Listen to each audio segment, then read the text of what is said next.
Hello नमस्कार दोस्तों।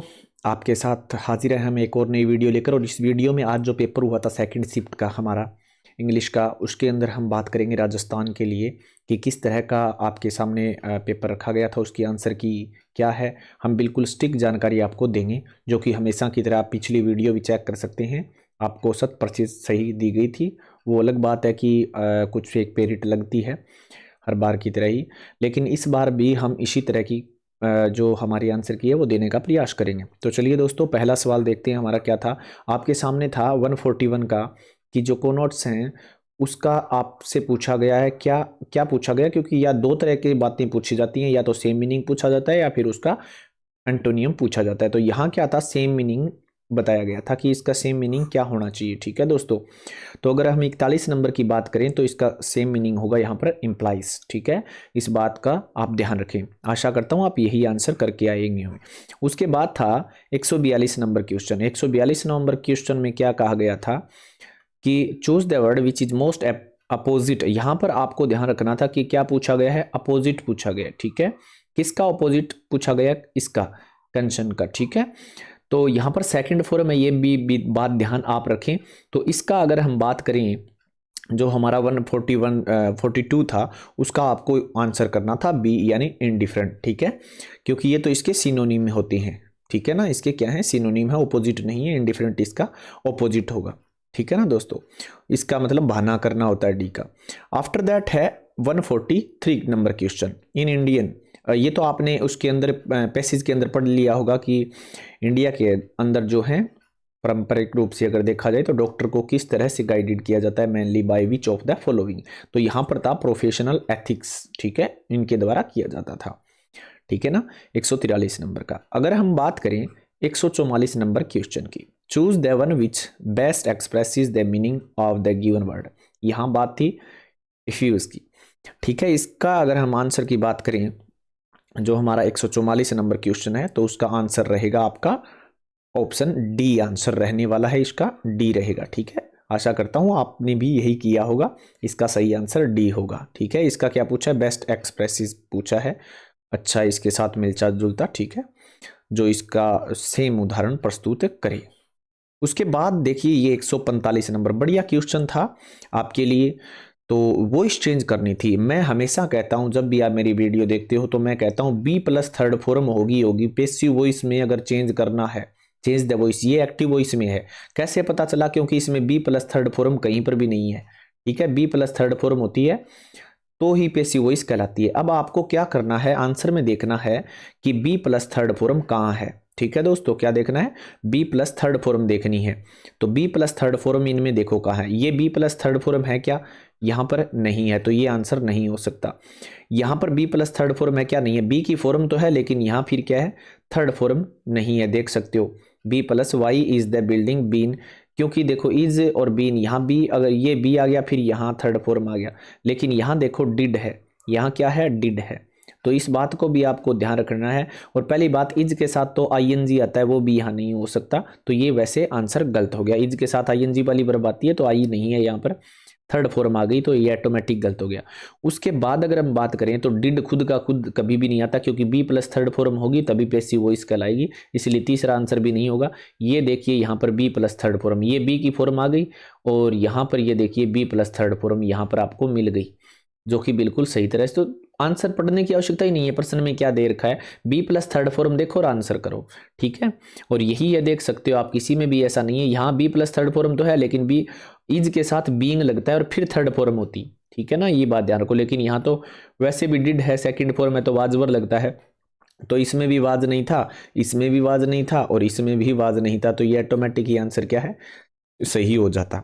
तो दोनों तरीके से बता दिए मैंने। कौन से दोनों तरीके बताए हैं आप ध्यान से देखें। क्या है, डिड है तो सेकंड फॉर्म लगती है वाज या वर, तो यहाँ वाज नहीं, यहाँ पर भी वाज नहीं, यहाँ पर भी नहीं, तो यहाँ पर देख लो एक में ही है, तो ये आंसर वैसे भी सही हो जाएगा। लेकिन वो पैटर्न अच्छा था जो मैंने पहले बताया। अब इसके बाद आती है हमारे नेक्स्ट क्वेश्चन की। क्वेश्चन नंबर कितना है ये ध्यान से देखना है, 146 नंबर क्वेश्चन। इसमें क्या कहता है, स्टिल, यहाँ पर देखिए क्या लिख रखा है, स्टिल समवन हैज थंडर। यहाँ पर क्या लिखा है, स्टिल समवन हैज थंडर, ये लिखा है। तो ध्यान रखें, अगर किसी चीज़ को, अगर कोई काम करता है इंसान और उसकी वाही आप खुद लूट लो तो उसी को ही कहते हैं स्टील समवन एज थंडर। ठीक है, ये एक इडियम की फ्रेज हम कहते हैं, यूज़ करते हैं, आपने इंग्लिश में इडियम्स पढ़े होंगे। तो यहाँ पर क्या है, ये देखिए इसका आंसर क्या होने वाला है, पहला ए आंसर हो जाने वाला है 46 नंबर का। ठीक है, to take credit for something which someone else did, किसी दूसरे ने किया और क्रेडिट आपने ले लिया। ठीक है ना दोस्तों। उसके बाद आता है 147 नंबर क्वेश्चन। 147 नंबर क्वेश्चन क्या कहता है, देखिए, रवि सेड, रवि ने कहा I will bring the book tomorrow. अब इस तरह से पहली बात तो टुमारो का नेक्स्ट डे देख लो, टुमारो का क्या होगा, नेक्स्ट डे होगा। एक बात तो ये ध्यान रखनी है आपको। ठीक है, दूसरी बात आपको ध्यान क्या रखनी है, विल का वुड होगा पास्ट, क्योंकि यहाँ पास्ट है तो इधर भी पास्ट ही होगा। तो यहाँ पर भी देखो विल है तो ये पहला आंसर नहीं हो सकता, लेकिन इसमें टुमारो है तो ये नहीं हो सकता। अब इसका मतलब दो हैं, या तो होगा बी आंसर या होगा डी, लेकिन यहाँ ऑर्डर दे दिया तो रवि ने कोई ऑर्डर नहीं दिया है, ध्यान रखें इस बात का, कोई ऑर्डर नहीं मारा है, तो ये वैसे गलत हो गया। अब बचा आंसर कौन सा, डी बचा है। तो इसीलिए रवि इन्फॉर्म किया कि भैया मैं क्या है, bring the book the next day. ठीक है, I will bring the book tomorrow, तो मैं कब लेकर आऊँगा, अगले दिन लेकर आऊँगा, ये बात उसने कही थी, इन्फॉर्म किया था, सूचना दी थी। ठीक है दोस्तों, तो 147 नंबर, आशा करता हूँ आप इसी तरह से करके आए होंगे। बहुत बढ़िया क्वेश्चन था। 148 नंबर आर्टिकल से रिलेटेड था।